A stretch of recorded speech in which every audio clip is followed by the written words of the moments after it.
I am excited about Sri Lanka in a few ways, and I'm nervous about Sri Lanka in many ways. Most venture capitalists, hearing all the things that are going on in government here, would run for the hills. I met with the president, and I hope that he follows my thinking, which is create an environment that's great for innovators.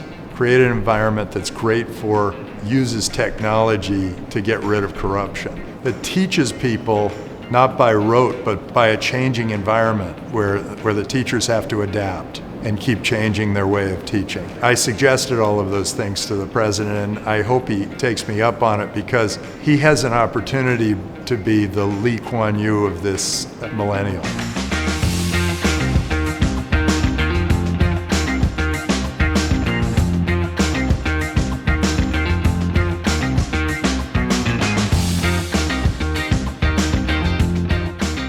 Trouble Nation to Startup Nation is a platform.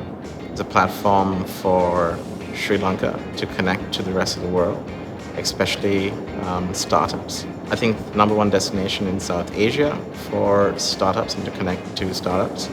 And I believe this is timely as we're more or less coming out of a financial crisis.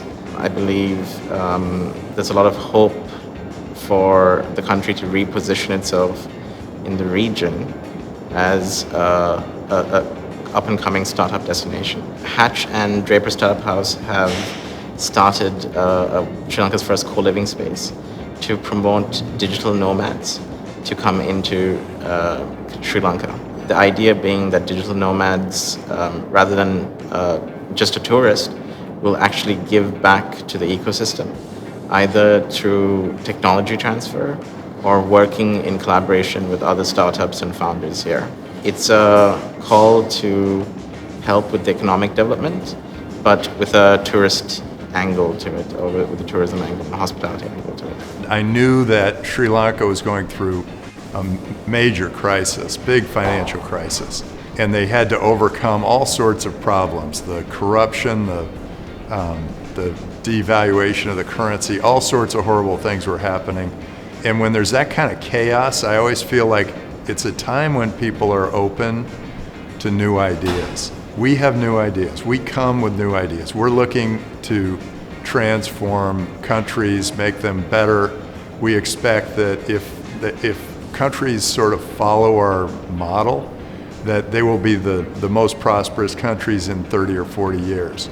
And people, when they're on the top of the world, they don't want to listen. But when things are really collapsing, they're open to new ideas. And we believe that technology has transformational effects. And so I'm very excited to be here in Sri Lanka. And how I got involved, Vikram with our startup houses made a deal with Hatch, and we've got now a startup house in Orion City, and we think that this relationship is going to be very synergistic. The partnership with Draper Startup House is really leveraging off each other's strengths. Draper Startup House has a great expertise, if you will, in co-living, and they have multiple regions across India, across Singapore, etc., for co-living. And what we are hoping to do is leverage our strengths in co-working, their strengths in co-living, and create synergies between the two.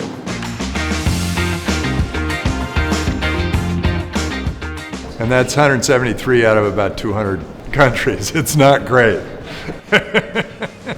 There's a bunch of different data that goes into the Draper Innovation Index, and the countries fall where they fall. I would guess that the financial collapse didn't help. I would guess that the corruption didn't help. They don't accept Bitcoin. I mean, Bitcoin's not a national currency. There are a number of factors that all add up to not good for innovators. A bunch of regulations that don't need to be there. Dubai has overcome a lot of those troubles, and they've risen very high in the index. And they did it by creating sort of a free trade zone, and now that's the Web3 zone. I think there's an opportunity for Sri Lanka to do something like that.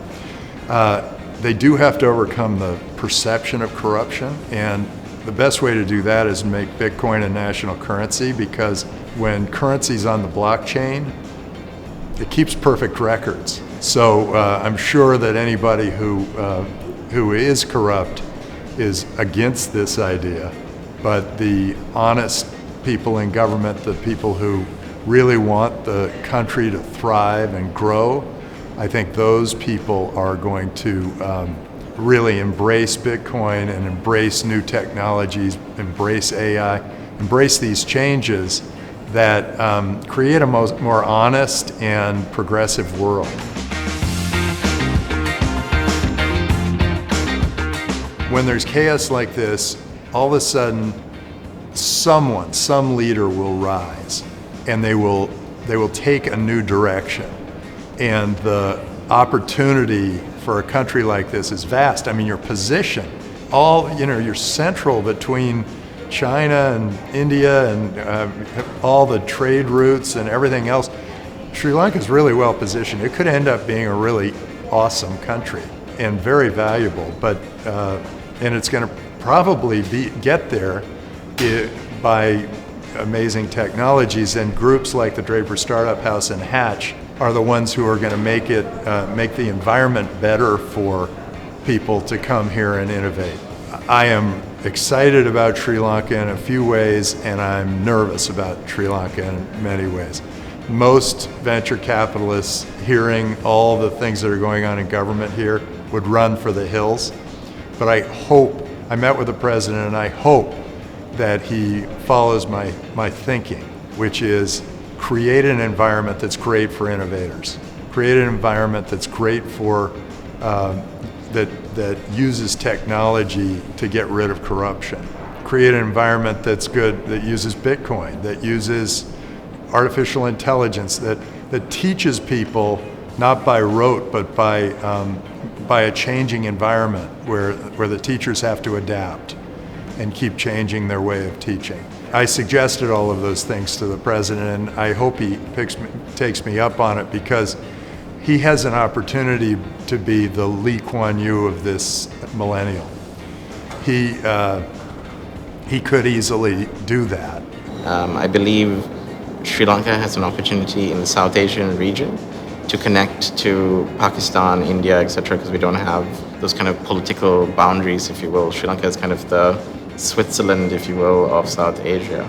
So we have the opportunity to kind of market ourselves as a hub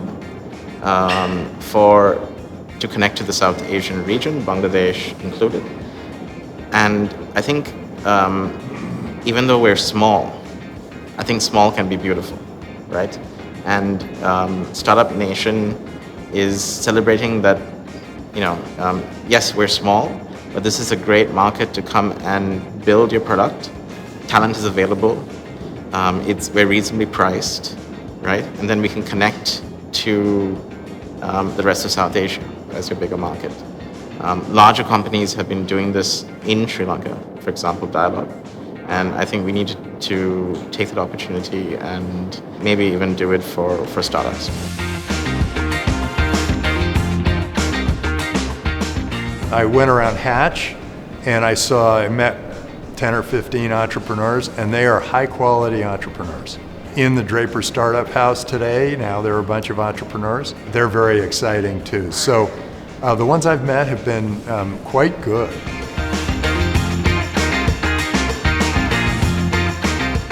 I'm always looking for some big markets, interesting technologies, good people, all that. When I meet with the entrepreneur, I'm always asking, why are you doing this? Because it's a really tough life. And then I ask myself, how high is up? And what if this entrepreneur succeeds beyond their wildest dreams? Is that a world I want to live in? And if it's a world I want to live in, it's much more likely that we'll fund them. Every venture capitalist on the planet is always thinking about all the risks, except what I realize is, hey, it's 2 guys and a dog, a couple of girls and a cat. There are a lot of risks. anytime you start a business, there are a lot of risks. So you might as well be starting something that matters. And so I tend to look more at what if it works than what could go wrong.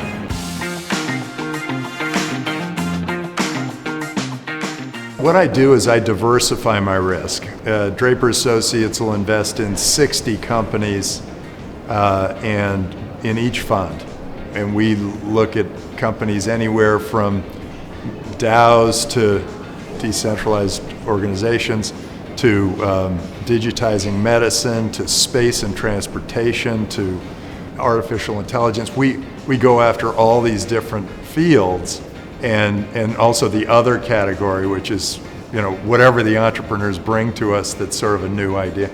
And by diversifying overall, you might lose more than half the companies, but overall it's really great for the investor because we're going big, we're swinging hard. I guess in cricket you can swing hard, right? In baseball, swinging hard is going for the fences, you're trying to get it over the fence. People get very practical when there's a recession.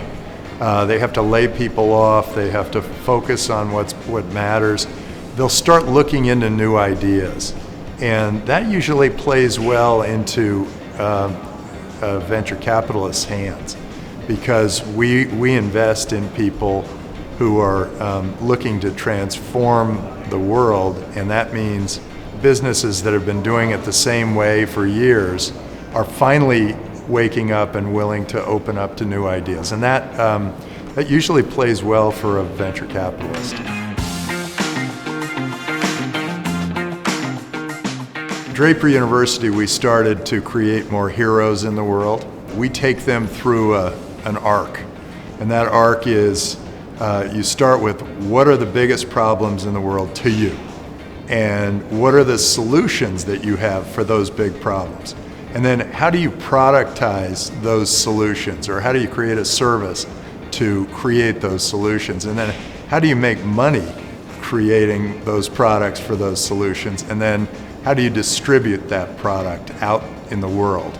You start with a big problem and then it flows, and eventually you're solving the problem for the entire world. You have to make money or you're not doing anybody any favors. You become a part of the problem if you're not making money. So I encourage people to make sure that their business is making money as quickly as it possibly can. Unless the strategy is to build the distribution first and then make money. But in any case, you want your entrepreneurs to be solving big problems that they care a lot about, because it isn't all about the money. It's really about the mission, and it's one of the great ironies of life that the missionaries make money and the mercenaries don't. At least as investors they don't. I mean, as entrepreneurs they don't. The people in Sri Lanka need to be bolder. It's almost as though they're embarrassed to be entrepreneurs. I think they should be bold and proud and practical rather than concerned about what anybody's going to think about them. Because as an entrepreneur, you're going to be out there. You got to put up with whatever the press or the social environment says about you until you prove that this is the way the world should go. And so I think Sri Lanka would benefit from some of the teachings of Draper University.